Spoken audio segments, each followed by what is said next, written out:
जय हिंद दोस्तों, स्वागत है आप लोगों का गुरुकुल स्टडी अड्डा में। आज मैं आप लोगों के लिए हिंदी विषय का पाठ योजना लेकर के आया हूं। तो सर्वप्रथम ऊपर पाठ योजना संख्या लिखते हैं, फिर उसके नीचे उस विद्यालय का नाम लिखते हैं जिस विद्यालय में शिक्षण कार्य के लिए जाते हैं। फिर उसके नीचे आप 5 कॉलम बनाते हैं, दिनांक, कक्षा, विषय, कालांश, अवधि। दिनांक के नीचे उस तिथि को अंकित करते हैं जिस तिथि में शिक्षण कार्य करते हैं। जिस कक्षा को पढ़ाते हैं कक्षा के नीचे, जिस विषय का शिक्षण कार्य करते हैं विषय के नीचे। जो घंटी होती है उसको कालांश में लिखते हैं, जो घंटी की अवधि होती है अवधि में लिखते हैं। फिर उसके नीचे आप प्रकरण का नाम लिखते हैं। आज का हमारा प्रकरण है चिर महान।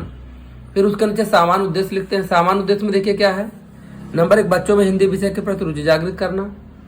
नंबर 2, बच्चों को कल्पना शक्ति का अवसर प्रदान करना। नंबर 3, बच्चों को धारा प्रवाह, गति तथा शुद्ध उच्चारण के साथ कविता पढ़ना सिखाना। नंबर 4, बच्चों को हिंदी कविता के माध्यम से उनका मानसिक विकास करना। नंबर 5, बच्चों को हिंदी कविता के माध्यम से प्रगतिशील बनाना। सामान्य उद्देश्य के ठीक नीचे हम लिखेंगे विशिष्ट उद्देश्य, जिसमें है नंबर 1, बच्चे उन व्यक्तियों के प्रति आदर तथा प्रेम का भाव रखेंगे जिनका जीवन मानव की भलाई तथा जन कल्याण में बीता हो। नंबर 2, बच्चों के अंदर ऐसी जागृति आएगी जिससे वे समस्त प्राणियों की रक्षा करेंगे तथा उनको जागृत करेंगे।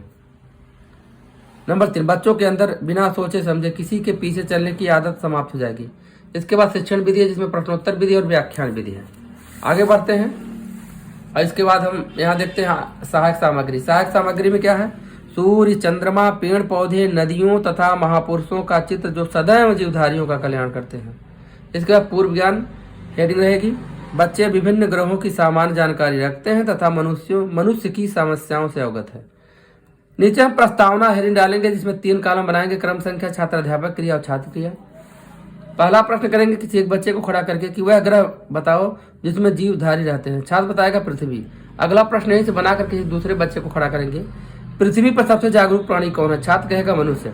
अगला प्रश्न यहीं से बनाएंगे किसी तीसरे बच्चे को खड़ा करेंगे, मनुष्य जब कोई समस्या से ग्रसित होता है तो वह क्या हो जाता है? छात्र कहेगा दुखी हो जाता है। अगला प्रश्न बनाएंगे नंबर 4, दुखी मनुष्य किसको याद करता है? छात्र कहेंगे ईश्वर को याद करता है। इसके बाद अगला प्रश्न, ऐसी कोई कविता बताओ जिसमें कभी ईश्वर से मानव कल्याण की शक्ति मांग रहा हो। छात्र मान जाएंगे, यही समस्यात्मक प्रश्न हो जाएगा। फिर उसके बाद हम उद्देश्य कथन कहेंगे, बच्चों आज हम लोग चिर महान नामक कविता का रसास्वादन करेंगे।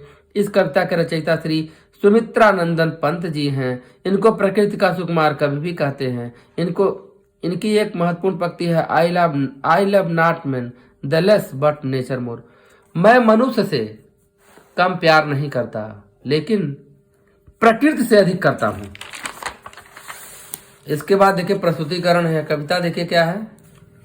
जग जीवन में जो चिर महान, सौंदर्य पूर्ण और सत्य प्राण, मैं उसका प्रेमी बनूं नाथ, जो हो मानव के हित समान, जिससे जीवन में मिले शक्ति, छूटे भय संशय अंध भक्ति, मैं वह प्रकाश बन सकूं नाथ, मिल जाए जिसमें अखिल भक्ति, पाकर प्रभु तुमसे अमर दान, करने मानव का परित्राण, ला सकूं विश्व में एक बार, फिर से नव जीवन का विहान। आदर्श वाचन, छात्राध्यापक द्वारा उचित लय, आरोह अवरोह के साथ कविता का आदर्श वाचन किया जाएगा। अनुकरण वाचन, कतिपय छात्रों के द्वारा कविता का अनुकरण वाचन करवाया जाएगा। काठिन्य निवारण में कठिन शब्दों का अर्थ लिखेंगे। शब्द अर्थ के, जग जीवन संसार के लोगों का जीवन, सत्य प्राण जिसका हृदय सत्य से भरा हो, मानव के हित समान जो समान रूप से मानव की भलाई करने वाला हो। अंधभक्ति, बिना सोचे समझे किसी के प्रति निष्ठा का भाव रखना। अखिल, संपूर्ण, सारा, परित्राण, पूर्ण रक्षा, बिहान, प्रातःकाल, भोर। इसके बाद आते हैं हम लोग यहाँ देखिए सस्वर वाचन पे। सस्वर वाचन में क्या है, कतिपय छात्रों के द्वारा कविता का सस्वर वाचन करवाया जाएगा। अगली हेडिंग है भाव विश्लेषण एवं रसानुभूति। इसमें 2 कॉलम बनाएंगे, छात्र अध्यापक कथन और छात्र कथन। प्रश्न है, जग जीवन से क्या अभिप्राय है? छात्र बताएगा संसार के लोगों का जीवन। अगला प्रश्न पूछेंगे, कवि किसका प्रेमी बनना चाहता है? छात्र बताएगा, छात्र मान सकता है या बता सकता है कुछ। व्याख्या पूरी बात हम बताएंगे। यहाँ देखिए, यहाँ कवि लोक कल्याण की शक्ति प्राप्त करने के लिए ईश्वर से प्रार्थना कर रहा है। कवि कहता है, हे प्रभु मैं उस व्यक्ति से प्रेम करूं जिसका जीवन इस संसार में सदैव महान रहा है, जो मानव कल्याण में लगा रहता है। अगला प्रश्न, कवि कैसा ज्ञान प्राप्त करना चाहता है जिससे संदेह डर समाप्त हो? कवि कैसी भक्ति नहीं चाहता? मौन। कवि कहता है कि हे प्रभु, मेरे जीवन में ऐसा ज्ञान का प्रकाश भर दो जिससे कि मन में डर, संदेह और बिना सोचे समझे किसी के पीछे चलने की आदत छूट जाए और मैं संसार के सभी व्यक्तियों के साथ हिल मिलकर रह सकूं। प्रश्न, कवि क्या बनना चाहता है? छात्र बताएंगे प्रकाश। प्रश्न, कवि कैसा प्रकाश बनना चाहता है? छात्र मान जाएंगे, व्याख्या बताएंगे।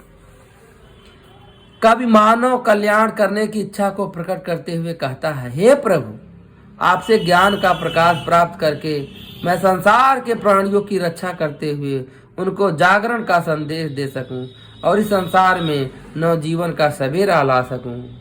भाव यह है कि संसार में नवीन प्रगति आ सके। आदर्श वाचन छात्राध्यापक द्वारा किया जाएगा। अनुकरण वाचन कतिपय छात्रों द्वारा करवाया जाएगा। मूल्यांकन प्रश्न में नंबर 1 देखिए क्या है, कवि विश्व में नवजीवन का अभियान क्यों लाना चाहता है? नंबर 2, इस कविता का शीर्षक चिर महान है, आपको इस कविता का कोई और शीर्षक देना हो तो क्या शीर्षक देना चाहेंगे? नंबर 3, जगजीवन से क्या अभिप्राय है?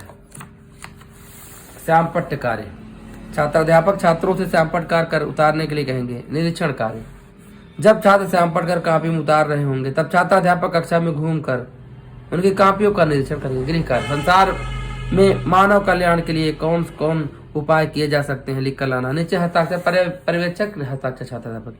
इसी के साथ वीडियो समाप्त हो रहा है। वीडियो पसंद आया तो लाइक शेयर कमेंट करिएगा। ऐसे ही यूजफुल वीडियो पाना चाहते हैं तो चैनल को सब्सक्राइब कर लीजिएगा। धन्यवाद।